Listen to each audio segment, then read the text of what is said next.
Welcome to Sky Women. I'm your host, Dr. Carolyn Moyers, a wife, mom, and board-certified OB-GYN. This is a place to educate, empower, and inspire. Join us each week as we share the power of women's stories. Real women, real stories, real inspiration. Put on your stretchy pants. Let's get going.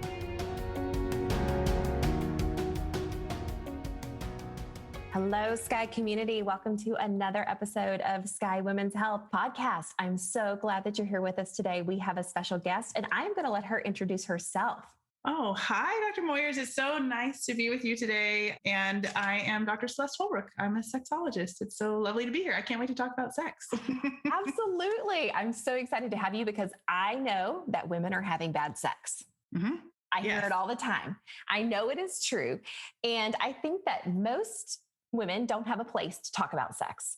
And I feel like when they bring it up to, if they bring it up to their OB-GYN, it's like opening Pandora's box. And there's this sense of feeling hurried or the OB-GYN not having the time or skills set to help them through because it is a multi-layered issue when it comes to women. So I'm so glad you're here. Yeah. Well, you're hitting the nail on the head. My mission is to provide safe spaces to talk about sex, and there aren't enough. And not only are there not enough, we are kind of conditioned to think that we should already know how to talk about sex, or that if sex isn't good, something's wrong with us, right? And so it's kind of a double-edged sword. We don't have safe spaces to talk about sex, and we also think that we shouldn't be, or that it's not okay to. So it's tough. It's tough. And don't you think that most women think that it's their fault?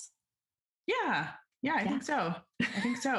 So everybody listening, if you're having sex that is not up to what you would like to be having, it's not your fault, and it can get better. So right. Listening.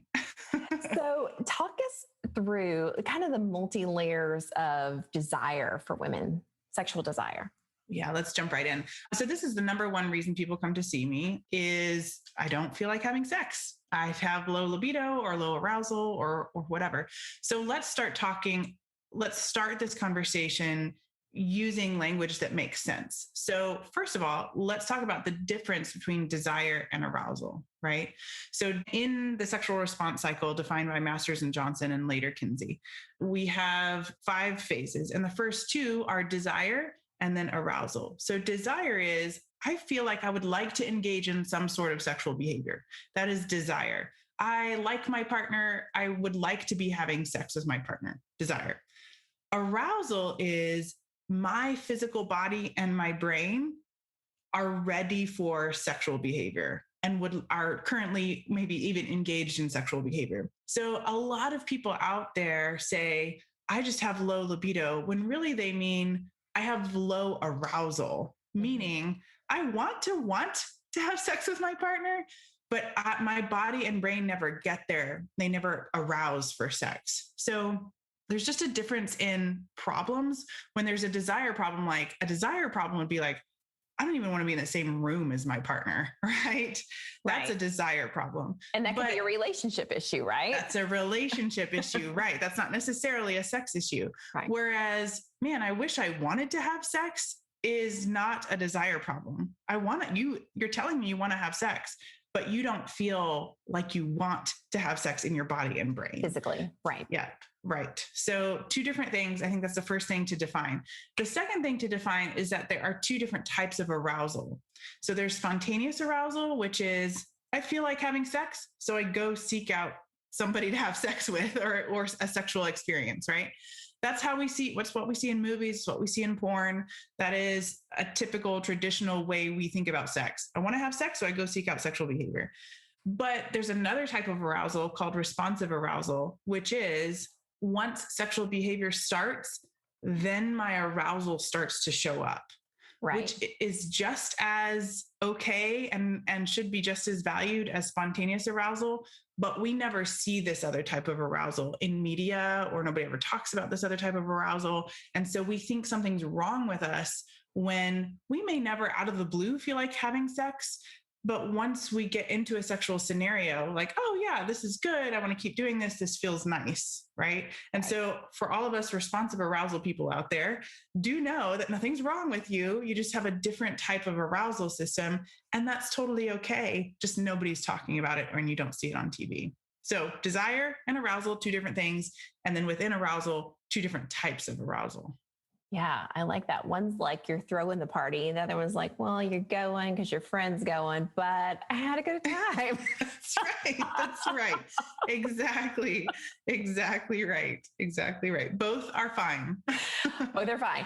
I think that this is the biggest thing. Like women feel like that they're the problem or they need to fix themselves or they're going for, pellets or testosterone injection, thinking it's going to solve the issue when it's so multifaceted. Like you're talking about sexual response, but we haven't even got into relationship, body image, all of the things that women are shaming their bodies. And then of course they don't feel sexy and desirable. And it goes really deep. It's big. It really is a big mushroom cloud. And so some of the things that might feel helpful as a reframe is to think about, the first thing is, we know, this is research that we have already conducted. We know that the biggest killer of arousal is responsibility. Responsibility is the biggest killer of arousal. We also know that women and femmes take the brunt of responsibility in the household. So even as progressive as we think we are still taking the cognitive load, the emotional load. We are the ones who know when the toilet paper is out. Even if we might not be the one who goes to get the toilet paper, we're the one who checks the cabinet and makes the plan to go. Mm-hmm. So we carry such a large, unfair amount of responsibilities in our household that directly correlates to our ability to hold creative enough space to get aroused. And I feel very passionate about yes. So me too. Because moms are busy. Spouse gets home from work in the evening, whether they've worked and are now doing homework and kids and dinner and all of the things or whatever, they're saving sex for bedtime and they're exhausted. They're touched out. They're not, like it's hard to be aroused when you're totally exhausted and you still have 15 things on your list to be done and your husband's just present. He's just ready. Yes, totally. That's absolutely true. And the shift in responsibility is difficult. And so that's why a lot of times we just kind of stay in these same lanes of like, well, it's just easier if I do it, right? Mm-hmm. When in reality, it would eventually on the other side be better if somebody else did it, or your partner or somebody else. But that getting there is difficult. And I'd also like to say that sex is a skill. A lot of people say, I want sex to feel organic and natural. And even though sex is a biological thing we're built to do, pleasure is a biological thing we are built to experience, sex itself is still a skill. Just like we're built to eat, but we still have to learn how to cook. So it is a skill set that we learn and we relearn as we age and we go through different life cycles. And so if sex feels difficult, that's because it's a skill that you have to continue to keep learning. And that's okay. It's totally okay. But replacing the idea that sex should just be natural, or that if it doesn't feel spontaneous or natural, something's wrong with me, with the idea that like, oh, we together as a team can work to help make sex feel pleasurable for both of us. Right. And as our bodies change over the years, right? If we meet young and we're partnered young, and then we have kids, and then the responsibility load increases, and then we're nursing and we've got vaginal dryness, and then we go into peri and postmenopause. Like there's so many changes that are happening with our body. We have to be willing to progress and not expect that sex is always going to be the same, that we have to be having these conversations. So what I'm hearing you say in regards to like that mismatch in the load of running a household, right? Yes. And in just the pleasure of sex, I think that it really comes down to communicating. So how about we talk about some skills for women to really communicate more effectively with their partners about the shared responsibilities, about this feels good, about, how I want to be loved. Yes. Yeah. Such a big topic. The first thing I'll say is there's this wonderful book by Eve Rodsky called Fair Play. And it is about how to have those conversations about equaling things out. And it doesn't mean that responsibilities in your house are equal, like you do exactly 50% and I do exactly 50%, but it does make them fair, which is a different concept. Equitable, right? And so I cannot recommend this book enough. It also comes with a card deck if you want to order the card deck. And basically there's all these cards of like, who does birthday parties this week? Who does car pickup this week? And you basically deal the cards. Labor. You divide the labor every week. And then within that, once you're doing that really well, you have space for that unicorn stuff, that crochet, that you time, that stuff you do because you just like it and it's not for anybody else but you. And self-care, which is a whole different category, so you have time for that. And once you can reallocate the responsibilities and have more time for yourself and more self-care, all of a sudden, this space that is erotic and creative starts to show up for you a little bit better. And so it's a whole, it's kind of a renegotiation from the top down, but it's so important for you to have a great relationship, a fulfilling sex life, and purpose in your life over the course of time. Can't recommend that book enough. I love it, love it, love it. Fair play. Okay. That sounds awesome. Yes. Another great resource for women is Rosie, the app Rosie, ROSY, and you're familiar with it. Yes, I love it. Lisa Harper, I think, is the owner, and she's just amazing. I met her one time at a sex conference. Yeah, of course. Yeah, it is such a great resource for women to have a space, an app, and great small tidbits all about expert educational videos for sex. And I just can't recommend that enough. I tell all of my patients about Rosie. So ROSY, it's a fabulous app for women's sexual health. Yes, for sure. Okay. Let's talk a little bit about purity culture, because I know that that's something you address quite a bit. Yes. So if you're not familiar, purity culture is a term we use to describe kind of specifically some decades in which a lot of people who grew up in conservative Christian households were kind of given this message that you would be less than, or you would go to hell, or you would be a sinner if you had sex before you were married.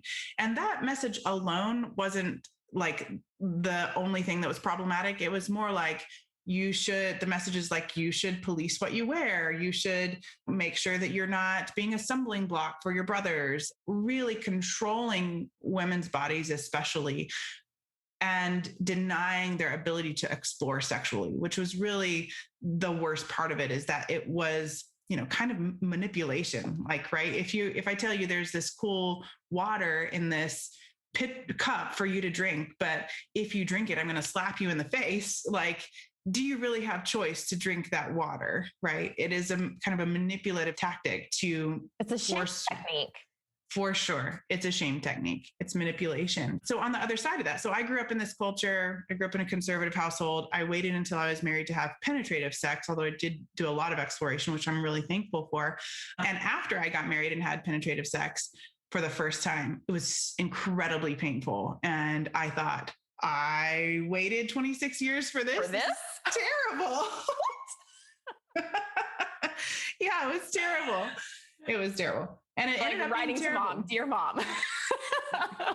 Why did I wait for this? I'm having like an existential crisis. Like, I waited for this. Like, I believed like I was guaranteed good sex. Like, I was a good girl. I do the things, I wait, and this is my reward, right? But in the purity culture, don't you think that we're taught so much to refrain, and it's bad, and the shame if you think about it, if you do anything, but then you're supposed to flip a switch when you get married.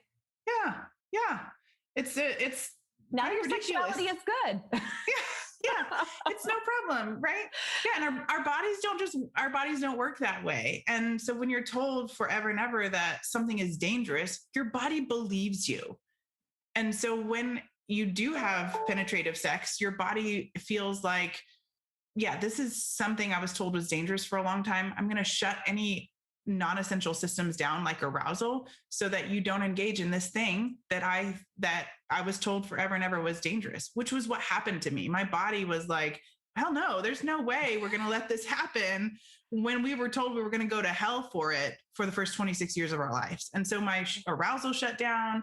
I didn't know anything. I didn't have great sex education. So I didn't know I could use a lubricant. I mean, I was really naive at 26. And so I'm thankful for it now in ways because it led me to my job and my career that I love. But really what I needed was somebody to hold my hand and be like, listen, you need to know a lot more. Yeah. And it's okay that you feel ashamed. It's okay that you feel resentment. Like we hear that. Maybe It's not okay, but like we understand why you're feeling those things. And so I basically became the provider I needed at the time. Isn't that usually what happens? Right. Totally. The crew of Bridgerton, like the characters of Bridgerton, did you watch it? I did. We could do a whole episode just on our thoughts about the sexuality. Can we please do that? Because that would be like your best episode ever. Okay, well, definitely. Let's do it. We'll schedule it. I mean, just completely hilarious. I was just thinking like they needed you to like walk them through.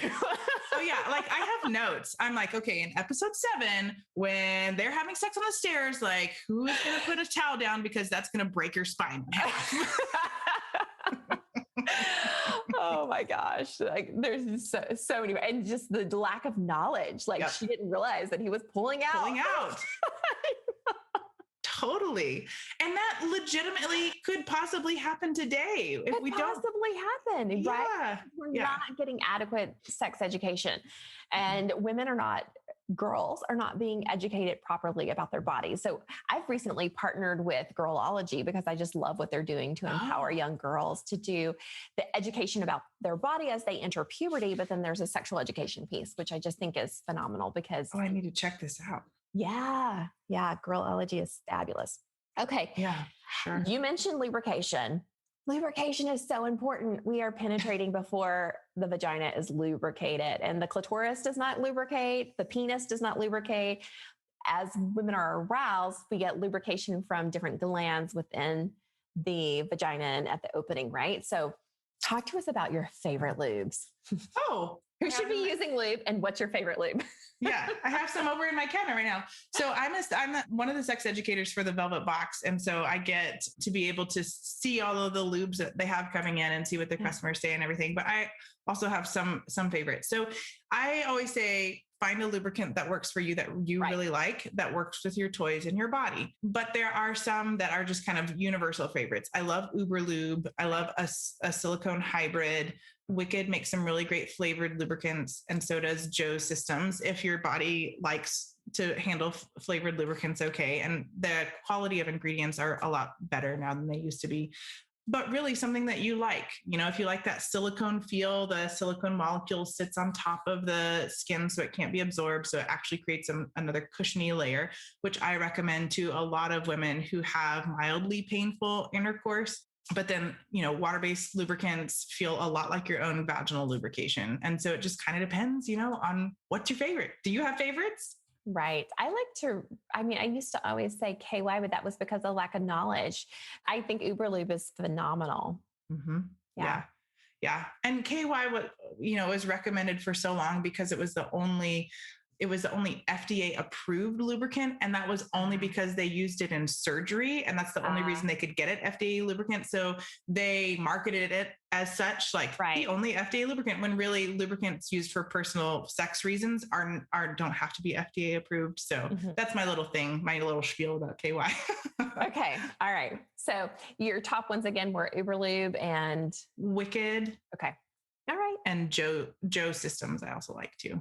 Okay. So I was about to ask you about vibrators, and I'm already blushing bringing it up. But before we do that, we've got to talk about the clitoris. Yes. I mean, the clitoris.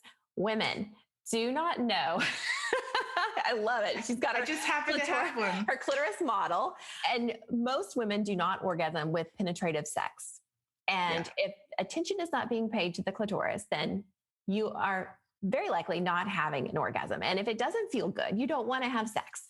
Yes, exactly. All of those things. Yeah. So let's just talk real quickly about how we define sex, because that leads us down the road to where we got here, which is thinking that PIV or penis and vagina sex is the definition of sex. So yeah, we have defined sex in a very reproductive manner for a very, very long time. And because the people who were in power that could write about sex probably owned penises. So we were not able to talk in very diverse ways about sex. So from the beginning, kind of like of time, if you will, we have defined sex very narrowly and very, very specifically reproductive. When we know that 97% of the sex we're having, we do it because we want to have fun and experience pleasure, not because we want to create babies, right? Right. That's a small window of our life. It's a tiny window of our life and a tiny amount of sex, right? And so we need to shift the narrative to talk about sex in pleasure-focused ways. And if we did that, we would talk more about how vulva owners have most of and their first orgasms through clitoral stimulation. And so I'm always like, bring back the grind. Like grinding is such a underrated sex move, when in reality, so many clitoris owners love the feeling of pressure up against their clitoris, even with your clothes on, even with your underwear on, right? Instead of just like that doorbell ring and just like pushing the clitoris like it's a Staples Easy button is not going to do it for a lot of women. That's right, because the clitoris is so much larger and has the bulbs than what people see. So they think it's just like this little nubbin, and it's not. It's not. It's so not. And the clitoris and the penis are actually much more homologous than they're much more alike than they are different. Right. And so, yeah, if you think about the clitoris as going back, not just the little part we see on the outside, but going back into the body. And then it has legs that extend down into the vulva on each side of the vaginal opening. There's so much more there that can give us pleasure that we don't think about. And so, yes, a big thumbs up for outer course, a big thumbs up for stuff that's not penetrative, which we can also define as sex. So start to define sex as whatever brings you pleasure, right? Mm-hmm. Right. It is about pleasure. It is not about reproduction. And so if you are in a partnership with a penis owner, they might define sex as one way and you might define sex as another way. Great. You do them both. Right. No problem. Have those conversations. Like for so long, sex has it starts with penetration and ends when the man orgasms, right? Well, we have to change that narrative, because no wonder you don't want to have sex if that's all it is. Yes, exactly. We're rounding back to that first conversation about arousal. Like, if sex doesn't feel good, why in the world would you want to have sex? No wonder you have low sex drive or low arousal, because sex doesn't feel good and it's supposed to. Right. Yeah. Right. Yeah. Okay. So I brought up vibrators. Okay. And I'm going to give you the floor. Okay, let's talk about vibrators. So if you live in the DFW area, the Velvet Box is my favorite place to buy vibes, simply because they are incredibly educated. You're going to have a low, very no pressure, very welcoming environment. Everybody that I've ever sent to the Velvet Box says I had a great experience. So if you've never had a toy before, I want you to think about toys in just this one way. Toys are novel sensation. That is it. Right? Novel sensation fuels arousal, even if it's like sex in a different place in your house, that's novel. Or sex with the candles on instead of the overhead lights, that's novel. Sex in the shower, that's novel, right? So just think about it in terms of novel sensation. We as Americans especially totally love gadgets. And so like there's some gadgets in my kitchen that I would never ever get rid of, because they make my cooking easier and they make it more pleasurable, right? Sex toys are the same thing. They should make sex either easier or more pleasurable in some way because of novel sensation. So if you've never had a sex toy before and you own a clitoris, the first thing I like to recommend is just a clitoral vibrator. So it's going to be a very kind of smaller vibrator that looks like a bullet shape to it. And it's just, you kind of use it on your external genitalia. So all around your vulva, start it on your thighs, and then work towards your clitoris if you want. Use it with your underwear still on if you'd like, and just start slow. I always say sex is not an emergency. It's why I love my job, man. You can go slow. Yeah. So yeah, start with a clitoral vibe, and then you can kind of, if you like that, remember, we know that most clitoris owners get their first and most of their orgasms through clitoral stimulation. So that might just be the trick for you. You can use it in a partnered scenario. If your partner is behind you, you can use it on your clitoris. If you're doing kind of like girl on top, and if you have a penis partner on bottom, you can use it on yourself. Your partner can use it on you. Like, it's not exclusive to masturbation. Sex toys can be used in any type of partnered play as well. So clitoral vibrators, then you have vaginal vibrators that are inserted. A dildo is a sex toy that does not vibrate. That's kind of the definition of a dildo. So it just provides fullness in your vagina. And then you have things like butt plugs and anal beads and nipple clamps and all kind of the other things. But those are kind of the big categories of sex toys that you might be thinking of getting. Yeah. Okay. So you guys have given us a good overview, piqued everybody's interest. Now tell our listeners how they can work with you. Yes. And what services you provide. Yes. So I provide one-on-one education for people or couples. And basically we get on Zoom for an hour. We talk about what's going on. I am a very action-oriented provider. And so at the end of our call, we agree on some homework for the couple or the person to work on. And it's sometimes touch homework. It's sometimes sex homework. A lot of times it's communication homework, or maybe even like a digital field trip into a sex toy store or something like that. And then we meet about a month later and talk about what went well, what didn't go well, what they'd like to continue working on, and things like that. So typically I see people for about 4 sessions, 4 sessions or less. My job is to resource and educate people and then kind of send them on their way. And I also have quite a bit of time between sessions, about a month, because you got to have time to like have sex or do the touch exercises. Right. It's kind of a chill, kind of low key type of service. So that's one-on-one education. I also do provide, I'll go to a ladies' night. I'll do some education, really anywhere you'd like for me to go. I love going to speaking events. And so I provide public education as well as private education too. And all of your one-on-one coaching is done virtually, right? You went virtual pre-COVID. I did. Serendipitously, I did. Wow. So everything is virtual. So you can do it from the privacy of your car, your office, your home. Totally. It's the beautiful thing about it. And especially for this work, because it is kind of vulnerable, right? To be talking about your sex life, right? So yeah, I have clients who are with their wine in bed or in their car on their lunch break. So it's really helpful, I think, in this particular field to have that opportunity to kind of meet when you can be alone, you can have that private conversation. Yeah, absolutely. Okay. So you can find me at drcelesteholbrook.com. You can find me on social media at Dr. Celeste Holbrook, and just reach out. You can do a discovery call. It's just $30. And so you can see if I'm a good fit for you. And if I'm not a good fit, I will refer you to somebody or something that is a good fit. So that's a really great way to enter into the process without fully committing to sessions. Absolutely. Oh, I love that. That's a great opportunity, because if it isn't a good fit, you don't want that client either, right? Because you want them to get the results that they want. Awesome. So tell me 1 or 2 things that clients commonly say after working with you. Oh, after working with me, I had an orgasm for the first time. I feel liberated. I feel free. I had sex without shame. I asked for what I wanted and got it. Oh, so big. So big. Big one. Or I said no. Ah, yeah. Yeah. I love it. Mm-hmm. Okay, friends. Well, you have heard it here.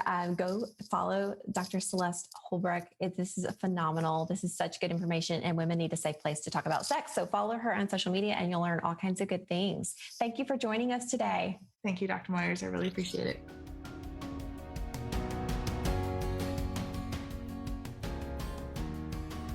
All right, Sky community, thank you for listening to another episode. This episode was sponsored by Sky Women's Health. As a reminder, we're in the Dallas-Fort Worth area, and we help relieve back pain and pelvic pain in pregnancy and beyond. If you are pregnant and having pain and you feel like you have no reliable way to relieve it, look us up at skywomenshealth.com, request an appointment, and we'll call to get you scheduled. As a board-certified OBGYN with a Neuromusculoskeletal Medicine Fellowship, I help you realign with hands-on drug-free treatment and relieve pain on the spot without medication. We'll help you maintain these results through your pregnancy and postpartum period. Every pregnant person deserves this, and we are so excited to serve you.